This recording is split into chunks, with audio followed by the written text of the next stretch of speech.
To be chairing this session. My name's Claire Chambers. I'm a lecturer in English literature at Leeds Metropolitan University in the UK. And my research, I'm currently in the middle of a two-book project. The first book is a book of interviews with writers of Muslim heritage based in the UK. So actually, I've just finished that book, and several of the writers I've interviewed are here, like Kamala, Shamsi, Amir himself, Mohsen Hamid, who annoyingly moved back to Pakistan but was in London when I interviewed him. And there are also writers of Arab, North African, East African descent. And the second book is just sort of my ideas and reflections on this writing, and I've expanded it out to poetry and film as well. So that's me. And I'm sure I haven't prepared a formal introduction for these two writers because I think their reputation, their work is so widely known. They're two of the most long-standing writers of Pakistan and the diaspora.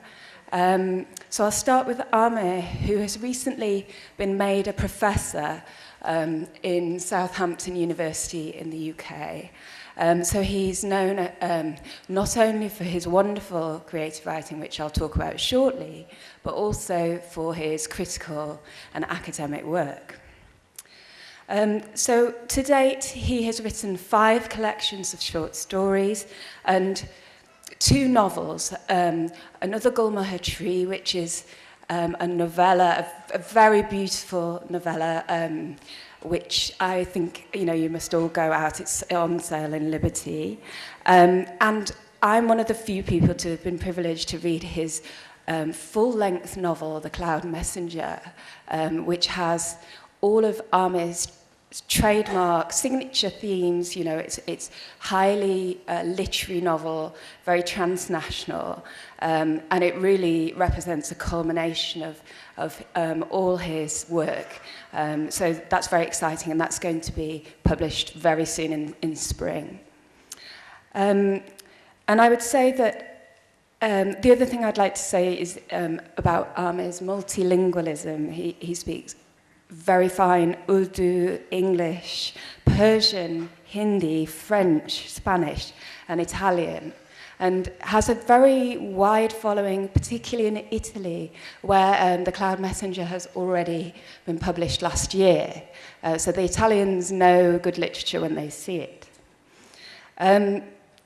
Secondly, Sarah Saleri-Goodyear, who has been a professor at Yale University in the States for a long time.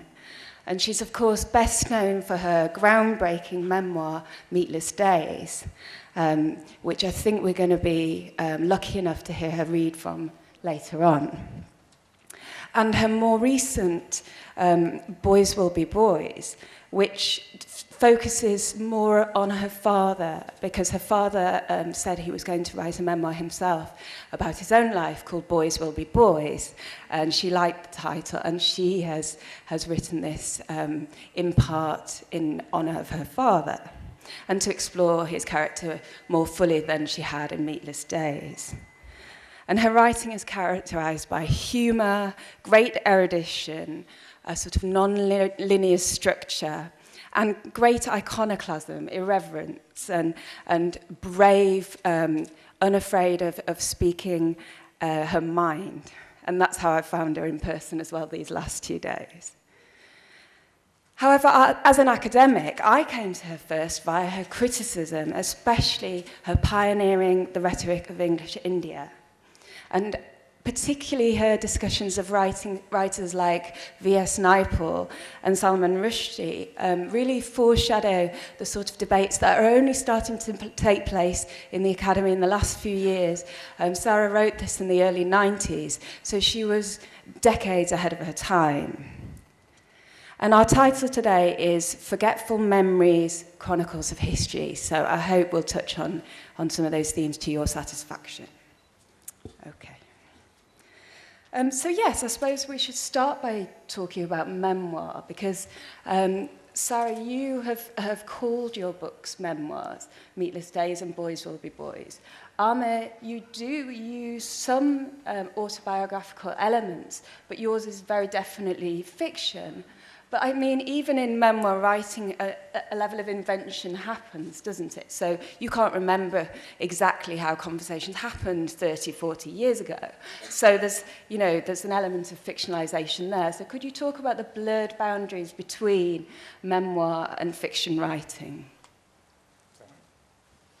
Well, in fact, I hate the word memoir. And have always said, no, what I've written is, in my mind, a kaleidoscopic history. So that, yes, none of my books, except for the academic book, are in any ways linear. But the shapes keep recurring, one and after the other. Is there a real distinction between fiction and, let's say, autobiography? I'm not sure if I can answer that question. The divine Oscar Wilde said, all fiction is autobiography. And that is a statement that, even if we don't accept wholesale, does speak to some of the issues that we are going to try and raise in this discussion today. Ahmed, what would you say? I'm often asked, particularly about this new book of mine, what degree of autobiography I've used in it. The thing is, if it were a memoir or an autobiography, it would be full of lies. But as a novel, in fact, it has a lot of truths in it. When I have used a real event, I've just backed it with inaccuracies, I've displaced times of my life, etc., etc. So in fact, a straightforward memoir of any length would be very hard for me to write. I did practice it by writing a very short essay for the last issue of Granta, the Pakistan issue of Granta.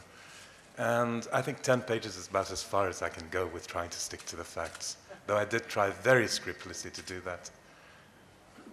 Because in The Cloud Messenger, your protagonist, Mehran, is taught Persian at a London university, and an eccentric Professor Lambert teaches him. You yourself went to SOAS in London. You also studied Persian, and your eccentric Professor Lampton died recently. So obviously there's some playfulness there. But there is a moment where the character sends a short piece to a journal of post-colonial writing. Actually, I have a journal of post-colonial writing, so it's a warning. And this editor mistakes this for fiction when it's one of the very few memoir pieces that Mehran writes. And so it's a sort of warning against making category mistakes about genre. Would you like to say a bit more about how your work's been interpreted and sometimes misinterpreted? Yeah, well, I can't stop thinking about Professor Lampton because, of course, one of my impulses was to sit down and write an essay about this eccentric teacher. But the minute I started to write about her, my mind started to create imaginary scenarios for the protagonist, for the narrator. And I realized I was writing first a story and then a novel. Mistakes, I mean, I'm mainly a short story writer. I'll always think of myself as that, however long those stories become. And I think with the short story, the great range that's on offer to you can be from the purely factual to the purely fantastic. And I think I've exploited all those in my fiction. There are one or two stories I've written that are as close to autobiography as I'll ever get. I think in my collection Turquoise, there was a story called Electric Shadows, which is pretty much an account of my own childhood. Mm-hmm. But usually I like to invent. And both of you are working with personal, historical and political truths. What has the reception been like from family who might see themselves portrayed in your books, or from people who recognise, political situations or historical moments that you're talking about? Have you been fearful about upsetting people, or have you upset people?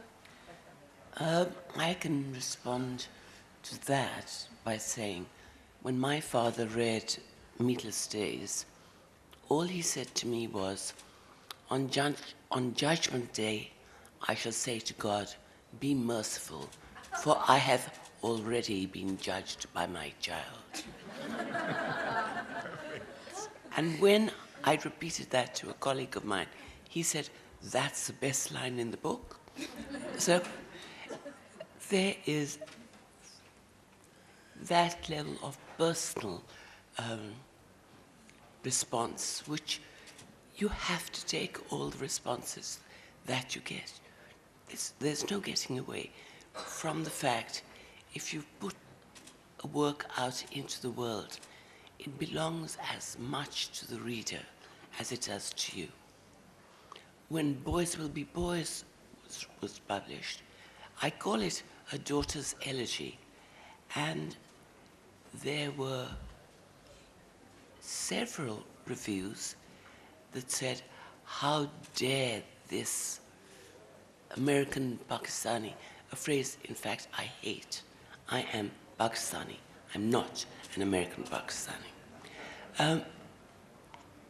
Get up and write this absurd parody of one of our great journalists. I was writing about my father, the way he was, what I admired in him, and what I found absolutely preposterous about him.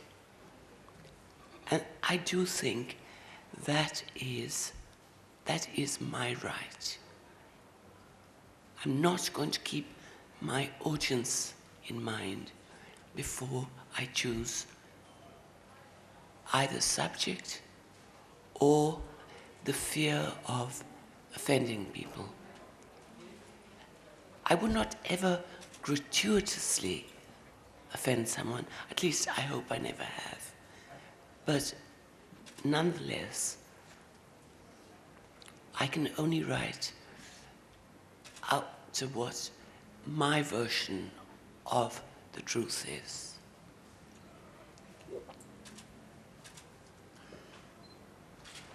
Next. On this subject of history, it seems to me that in both of your oeuvres, it often happens off stage, or is mentioned in passing. So there's been a lot of discussion about post-9/11 fiction in this festival. But for these two, it's a topic that they are fully aware of and they suggest, but they don't make a big song and dance about it. So, for example, in Boys Will Be Boys, as Arme was saying last night, the narrator learns that 9/11 has happened, sort of walking across campus, I think. And you say, you feel compelled to say, well, as an Oriental, you're sort of quite an ironic response to it. No. Have I got that wrong? Yes. I was running to campus because I was late for class, which I'm afraid happens quite frequently with me. And someone threw, let me go back a bit. Someone had warned me, don't wear shalwar kameez for a little while. I said, what do you mean I'll wear whatever I like?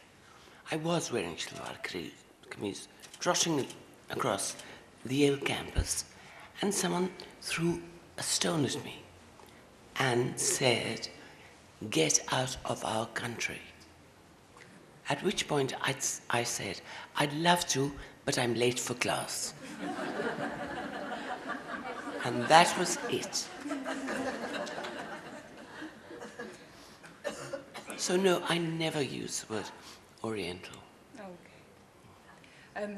And Arme, I mean, you had this story published in the New Statesman quite recently, and it was a very rich, it's a short piece, but very full of issues and themes.